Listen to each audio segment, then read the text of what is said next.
Hello, good morning. This is Diary of a Coach, episode 238. 238. How are you today? Hope your weekend went well. My weekend was full of a bit of drama, but it was beautiful. It's a Monday morning. We thank God for His mercies and help and grace. It's a lovely day. Thank you, thank you, thank you. This is the week of responsibility.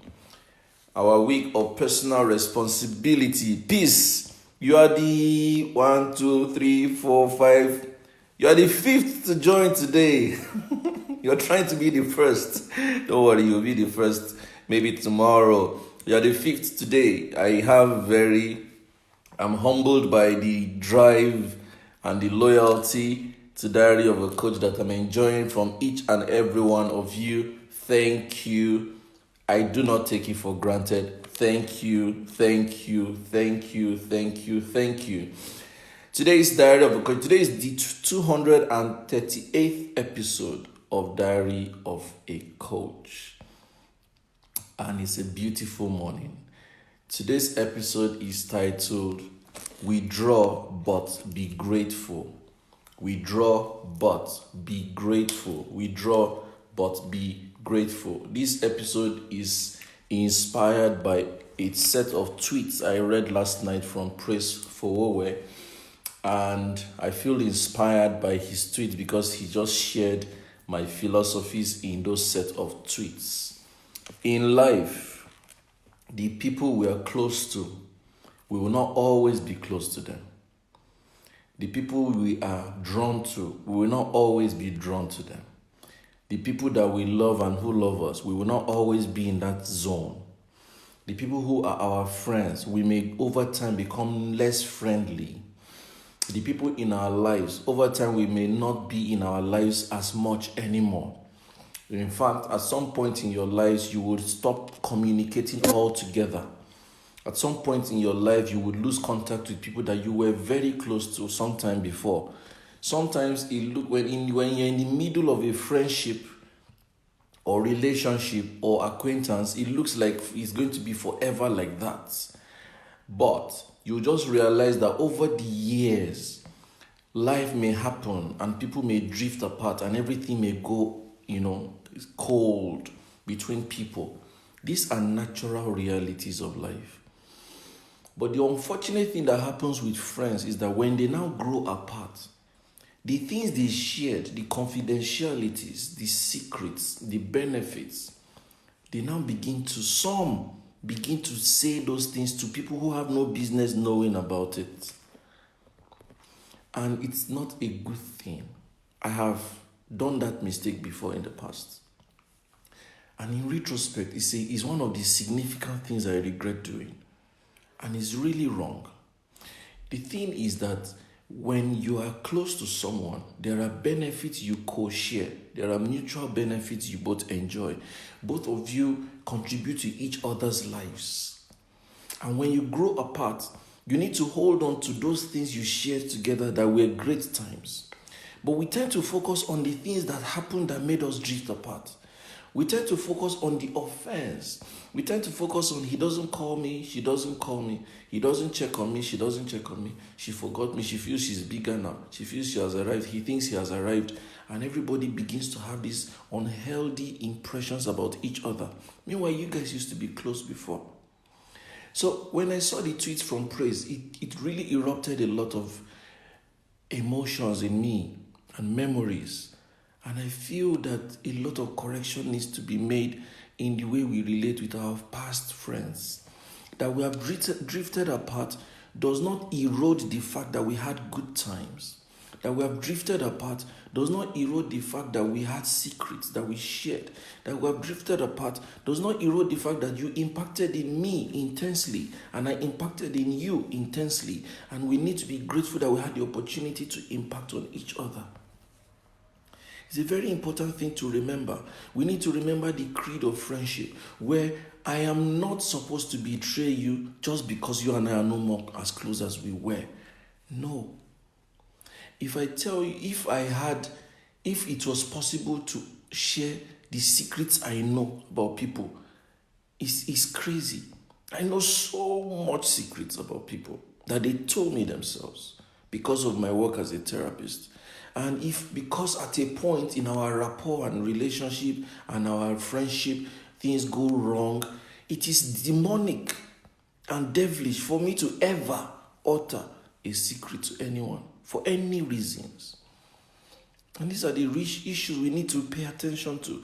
We have unconsciously created pain in people because we shared some things together, and when things went bad, they went on talking about it. I have 2 clear cases that I have experienced that hurt me till this moment, where it was a period, almost about years of friendship, intense friendship, and when things went bad, these same people use the same secrets they know about me to slander me, to blackmail me, to tell people stuff. And I've grown beyond defending myself. I don't necessarily even defend myself anymore. But I'm like, wow, what would make you do this kind of a thing? Go telling people. So, and unfortunately, when people came to tell me, oh, this person said this about you and was really resentful and was this and was that, was venting, I do not feel like I should reciprocate by saying, oh, really? But she to this or he to this and that. No, there's no need. So sometimes we need to remember that we drift apart from people. It does not make us have the right to go and tell other people what we know about them that was a bond between us. It is very painful. We need to become mature in spirit. We need to remember that in this life we are actually interconnected. Directly or indirectly, we are interconnected. Life is a maze that flows like water. You and I may have drifted apart today. Within the next 10 years, or 20 years, or 30 years, something about me and you will reconnect. Something about me and you will reconnect. Either me and you directly, or our children, or our siblings, or our parents, or our mutual friends, or our business interests. Something about you and someone you have ever met will always reconnect. That's the design of life. And so you need to remember that there's always a future in today's problem. There's also a future in today's solution. Which one do you want to contribute to? We need to grow capacity to accommodate people. Yesterday I was having a conversation with someone, and she was asking me questions around what my opinions are about her.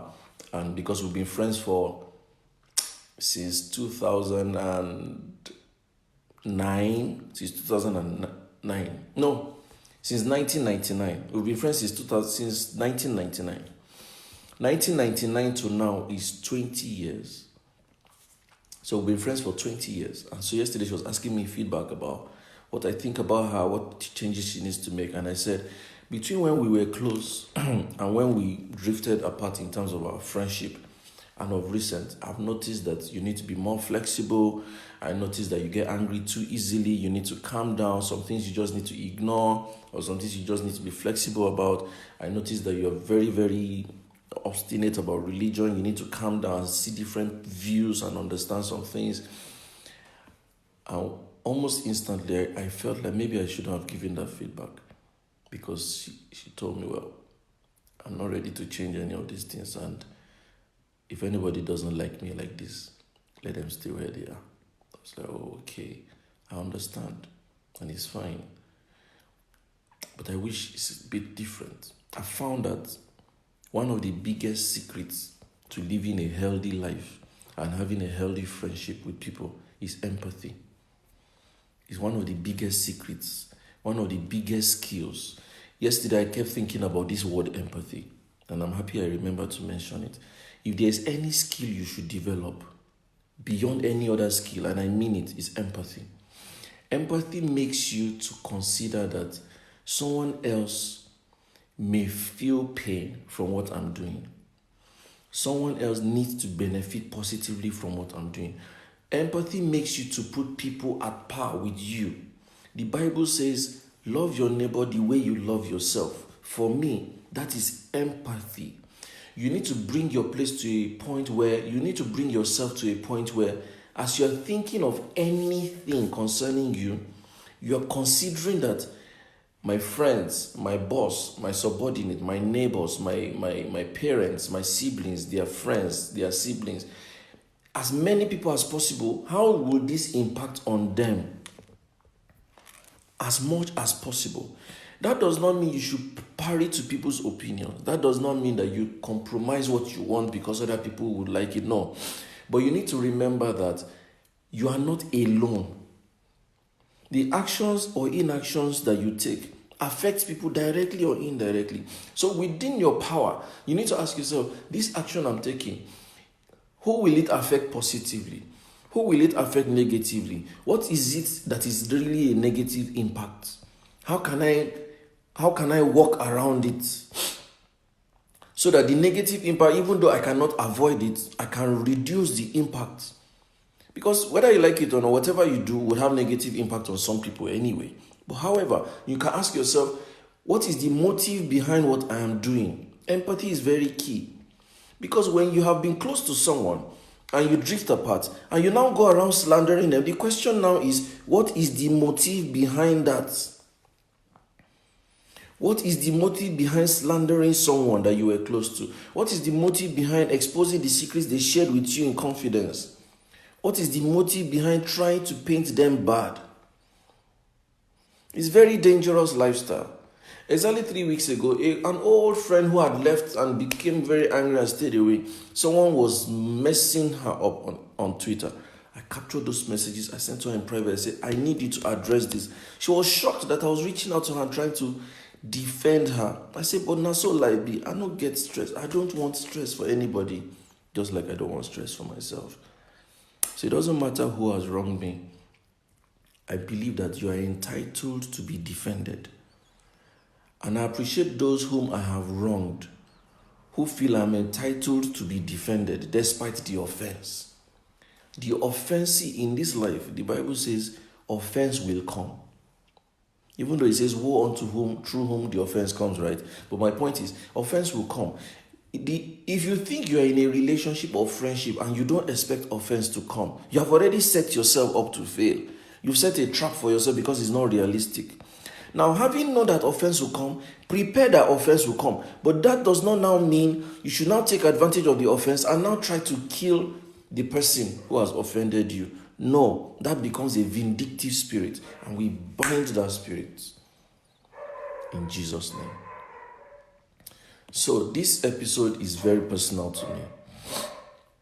This episode is personal to me on the grounds that people can take offense, friends can go apart, lovers can separate, married people can go apart if it's not working, business can fail, partnerships can fail, anything can fail. However, despite the failure, do not be in the driver's seat of vindictiveness, of wickedness, of revenge, of evil. It is not forgivable. And you must prepare your heart against that spirit. The devil will always suggest to you, do this, say this, do this, say this. No, don't fall for that trap. Because the hands with which you measure to someone will be measured back to you, pressed down, shaken together, and running over. You don't want to face the consequence of wickedness. It is the mercies of God that is keeping all of us. None of us has what it takes to survive God's wrath. It is mercy of God that is keeping us. So when you are doing something, think empathy. When this thing comes back to me in double fold, can I take it? That is why I'm number one believer in kindness. I believe in kindness. For me, kindness is my religion. I believe totally in being kind. No matter what happens, I will still choose to be kind to someone. And that is at the root of empathy. So I pray this morning for everyone watching Diary of a Coach. May the Spirit of God envelop you, and may your kindness grow. May your appetite for empathy grow. May your understanding of forgiveness grow. May your willingness to forgive grow. May your wisdom be mature. May you grow in maturity. And may you be the source of healing rather than the source of pain. I pray for you that you have the capacity to handle this message. Thank you for watching Diary of a Coach. This is the week of responsibility, and I mean personal responsibility. Do not forget that you're supposed to write the list of everything you have ever owned. We shared that yesterday in episode 237. Please go back and watch episode 237 of Sunday, 1st of December. I gave a task of writing the list of everything you have ever owned. It's very important for you to write that list. This morning, I'm seeing my insurance people. I'm signing up for life insurance for me and my family. It's something I'm looking forward to massively. Please consider doing just that. This Saturday, I'm in Kaduna. I'm talking to business owners in Kaduna how to move from zero to profit. Zero to profit. So if you're in Kaduna, or you know someone in Kaduna, or you can travel to Kaduna, honestly, be there. Tell someone, if you love the people you know in Kaduna or the environs. In fact, you don't need to know anybody. Just write it on your Facebook timeline. Coach Sam is coming to Kaduna to meet business owners. That's all. It's a token amount of 3K, and it will do you so well. Thank you for watching Diary of a Coach. I appreciate you. I love you guys. Thank you for being there every day. And let's go.